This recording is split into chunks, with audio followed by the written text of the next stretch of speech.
I think one of the most exciting pieces of news to kind of emerge this week has been this potential Liverpool sale and takeover. But there's lots of rumors. There's talk of American investors. There was talk about Middle East investment. That seeming. What's your take on it? What's good? It's up for sale.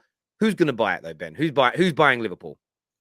Well, I think first we need to take a step back and say either who's buying Liverpool or who's investing in Liverpool. And they're two different points. And the FSG statement was never going to say that they want an outright sale, but it hinted at the fact that they're open to what they term new stakeholders. And what that means, if it's to be taken at face value, is that Liverpool are outsourcing a tender for investment, which may be for minority investment, which they've done before, or it could be an outright sale. And my understanding is that this is taking place out of Liverpool's London office, and it is likely to take quite some time. So everyone's got Chelsea in terms of the price and the process in their mind, but let's not forget that was very atypical and fast and forced. And if FSG are to outright sell Liverpool, it's going to take time. And by time, we're saying a fast takeover on a typical timescale is 9 months. It's like having a baby, and that is fast. And a normal or even slightly slow takeover can take a year and a half. And you can even say 2 years might be the case, because after you've decided that you're going to buy a football club, you've still got to do all of the due diligence, and the price can change and you can still potentially pull out. And then the final steps, which everyone knows about, which can be a little bit quicker, unless, of course, you're a Newcastle United supporter, is the owners and directors test and the transfer of funds. And all of that seems quick, and by then it's in the public eye. But my feeling is that talking to those within the investment industry that touch upon sport, their take is that the FSG statement is kind of a call to arms, whereby they know now they've got this sales pitch out there for some form of investment.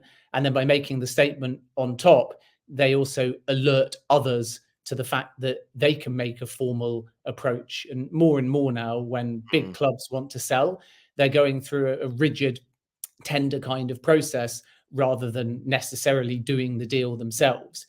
So then coming back to your question, this is a sales process being led by Goldman Sachs, which is effectively formulated for Americans. It's being done by Americans for Americans. So my feeling is that the favorite, if we can use a transfer term, or the front runner to invest or buy in Liverpool at some point, and a deal is by no means definite, is probably some form of American-led consortium. And then there are those closer to home that could even partner with an American-led group. And the first name that springs to mind is the former Liverpool chairman who facilitated the FSG sale, Sir Martin Broughton, and he could well partner with the Blitzers, and in doing so have a kind of dollar denomination on any kind of purchase. So he's a name to look out for. He was obviously in the mix for Chelsea, and not just in the mix for Chelsea, but a very strong contender in that tender process. I think if it hadn't gone to Todd Boehly, it would have absolutely gone to the Sir Martin Broughton-led group.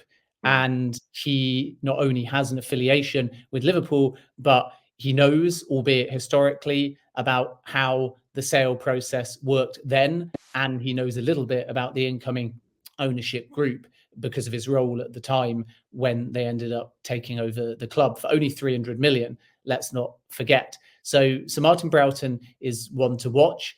I don't think that any final decision has been made yet by Sir Martin Broughton. I think that he is still just in a thought process at this point, from talking to people close to him. And in the Chelsea scenario, it was very similar in the sense that even in a very fast tender process, he had to take a lot of time to determine whether the club was of value and what the kind of market value was comparative to the asking price, but also what the potential value of benefit was too. So there's two values here when someone's assessing a football club, and you can't just do that overnight. One is obviously what the current incumbent owners want.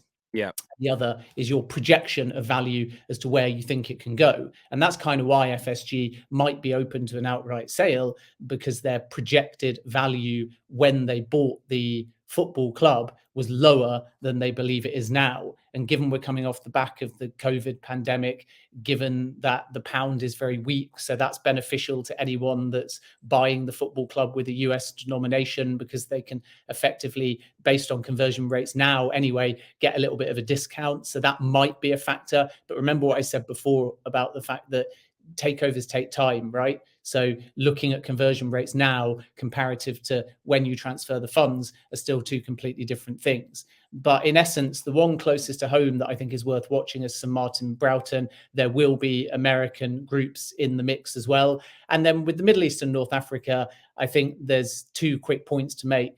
One is that the Liverpool fans will be consulted by FSG further down the line if a sale escalates. And I think the vast majority won't want any kind of state ownership. So a lot of sovereign wealth funds are being linked at the moment, and some of them like to fuel it, obviously, because it's quite good for PR. And naturally, Liverpool have had links before with Dubai in particular, and a group called DIC, a then investment group / sovereign wealth fund in 2007 that tried to buy the football club. But there's no real substance at the moment to these MENA links. There are a few groups asking, particularly because they want to just see the doc.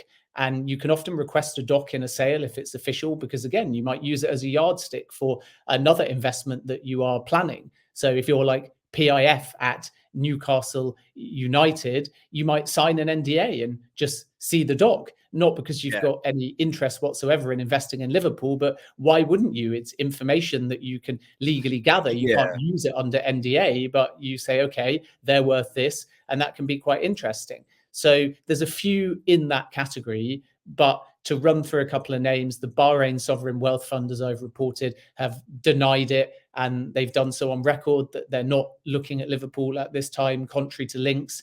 DIC, which was the group that tried for Liverpool in 2007, really don't exist anymore. So I was a little bit surprised to see so much global press quoting their worth and saying they're eyeing up Liverpool, because they got subsumed by Dubai Holding, who look after a variety of different companies, and they're not functional. And when you talk to people in Dubai, there's no record of them anymore. It's unclear whether they exist by legal name, but you won't find any active investments. There's new sovereign wealth funds and groups now that have taken on the burden of what they used to do. So we can't directly compare them from 2007 to now, because they effectively don't exist in an operational sense. And then there's other groups that are being mentioned, which are just complete non-starters. I think sometimes people just pick a group with a lot of wealth and say maybe there was a link before, or maybe there's a rich sheikh, and they make a connection. So some people are asking me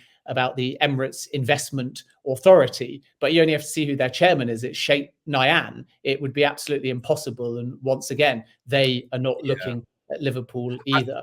I think that's where we stand. And people ask me about the Middle East a lot and say, well, how can you know for sure? And obviously, the nature of a takeover is private, right? But I do have one advantage, which is I lived in the Middle East for the best part of a decade. So I have dealt with a lot of these companies and groups before through their sports sponsorship and in other ventures as well. So the access to ask them is actually relatively easy, but it's just whether or not they want to fuel a bit of media. And one to look out for in this context is Bin Zayed Group, who tried for Newcastle allegedly, but it was all smokescreens, and they were involved in Derby, and of course they were unable to find the funds as well. So you're going to get a lot like that come forwards and say that they're interested in Liverpool because you get a PR spike, but that type of group doesn't have the funds or the infrastructure, and obviously they've linked themselves with clubs before and let fan bases down in the process.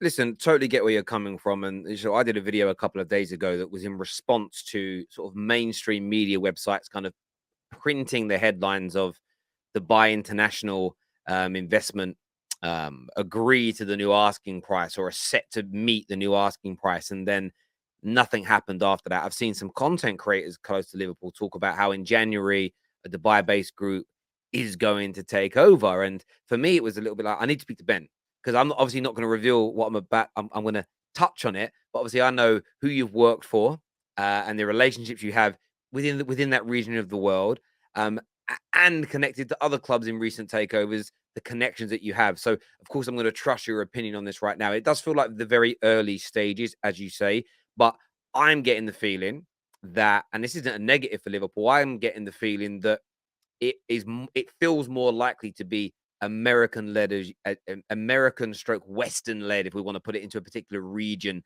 that the takeover is going to come from. But of course, there's a lot of desire from other groups of Liverpool fans. I think a lot of the Liverpool fans that maybe outside of the city of Liverpool that are like, I'd much rather what Newcastle have got or what City have got than potentially what Man United have got or what we had all over again. But yeah, it's going to certainly be an interesting next few weeks, no doubt, or next few months really in this process.